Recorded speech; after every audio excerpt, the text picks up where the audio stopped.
কর্মসূচির মাধ্যমেই যেন অবিলম্বে আমাদের 5 দফা মেনে বাংলাদেশে সুষ্ঠু নির্বাচনের পরিবেশ তৈরি করা হয়।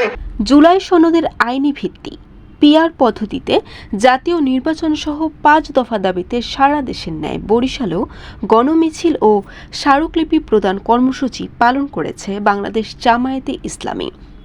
রোববার সকাল 11টায় বরিশাল মহানগর জামায়াতের উদ্যোগে টাউন হল চত্বর থেকে একটি বর্ণাঢ্য গণমিছিল বের করা হয়। মিছিলটি শহরের প্রধান প্রধান সড়ক প্রদক্ষিণ করে জেলা প্রশাসক কার্যালয়ের সামনে গিয়ে শেষ হয়। পরে জেলা প্রশাসকের মাধ্যমে প্রধান উপদেষ্টা বরাবর একটি স্মারকলিপি প্রদান করা হয়।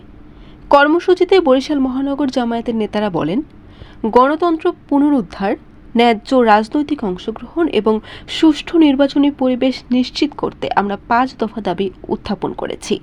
জুলাই সনদের আইনগত ভিত্তি ও পিআর পদ্ধতি ছাড়া নির্বাচন হতে দেওয়া যাবে না। তারা আরও অভিযোগ করেন, বর্তমানে সরকারের দমননীতি, জুলুম, নির্যাতন, গণহত্যা ও দুর্নীতির কারণে দেশের গণতন্ত্র গভীর সংকটে পড়েছে।